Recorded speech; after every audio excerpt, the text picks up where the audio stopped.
decisions slow down, priorities get fuzzy, managers hesitate, non-family leaders pull back.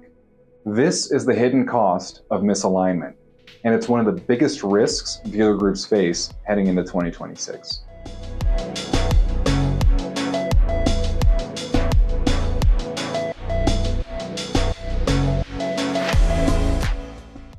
Family in the business is one of the greatest competitive advantages a dealer group can have, and one of the most misunderstood. When it works, it strengthens culture, builds loyalty, and stabilizes leadership for generations. When it doesn't, it shows up as tension, confusion, stalled decision, and pressure on the next generation that nobody intended. Heading into 2026, the role family plays inside the business is becoming even more important. Not because of succession timing, but because the complexity of automotive retail requires clear alignment between owners, next-gen leaders, and key managers. What we're seeing right now isn't a family problem. It's a structure, expectation, and communication problem that just happens to get amplified in family systems. Today, I want to talk about how strong dealer groups are turning family involvement into a strategic asset instead of a source of friction.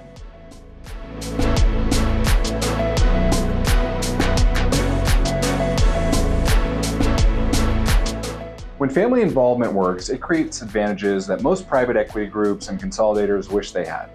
A long-term mindset, a deep commitment to people, a culture built on relationships, shared values, faster decision-making, legacy thinking, and loyalty from employees and customers. And here's something most dealers don't hear often enough. Family involvement is not the problem. Lack of clarity is. The advantage comes from alignment, not bloodline.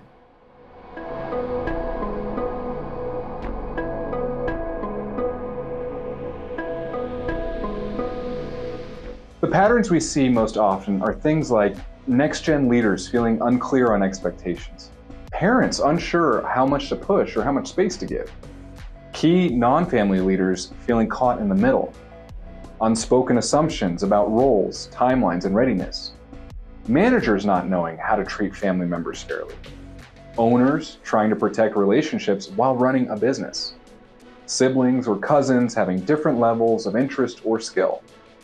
None of this has anything to do with character. It's normal in every family business. And when the business grows faster than the structure, these tensions become louder.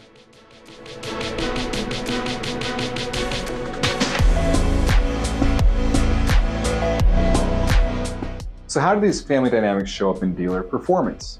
Well, decisions slow down, priorities get fuzzy, managers hesitate, non-family leaders pull back. The next generation avoids conflict by staying in the background, or they jump too fast without the structure to support them.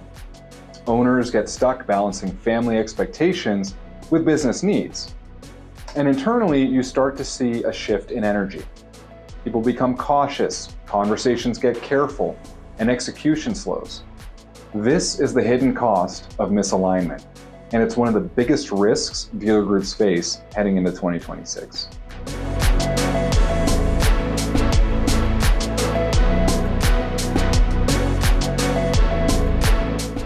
So what are strong family dealerships doing today? One, they're clarifying expectations using the succession matrix. Not retirement planning, not ownership transfers, but real conversations around roles, timelines, authority, development paths, strategic responsibilities, communication expectations. This brings alignment instead of assumptions.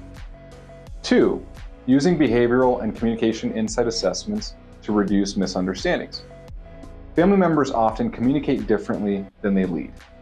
Strong groups use structured behavior and communication assessments in order to better understand how each family member and each key manager communicates, reduce emotional misunderstandings, improve collaboration across generations, identify stress points and avoid triggering them, support people in roles where they naturally thrive, strengthen relationships between family and non-family leaders, and this eliminates the friction and confusion that quietly slows performance and puts stress on family relationships. 3, implementing management advisory boards, or MABs. The MAB provides a structured forum for alignment. It's a neutral environment for family and key leaders. You create clarity on strategic priorities. It's decision-making guidance, accountability without tension. This is one of the most stabilizing tools in a family dealership. 4, establishing governance that protects both the family and the business.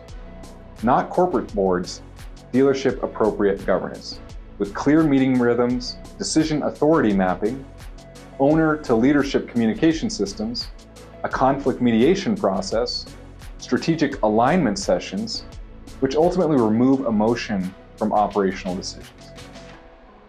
5, creating next generation development plans. Next gen leaders thrive when there is a clear runway, defined competencies, a development path, mentoring, objective readiness criteria, and rotation through functional areas. Performance standards, which ultimately provide fairness, confidence, and momentum. 6, strengthening the relationship between family members and key managers. And this includes alignment meetings, cross-functional communication rhythms, conflict prevention tools, shared vision work, and clarity around those roles and expectations. When those non-family leaders feel secure and valued, everything works better. These structures don't make the family less important, they make the family's involvement much more effective. If your dealership is family owned, you already have an advantage. The question is whether that advantage is structured or assumed. If you want a clear picture of where alignment is strong and where tension might be slowing your leadership team down, take the Dealer Growth and Continuity Scorecard before NADA. We'll walk through it together at the show.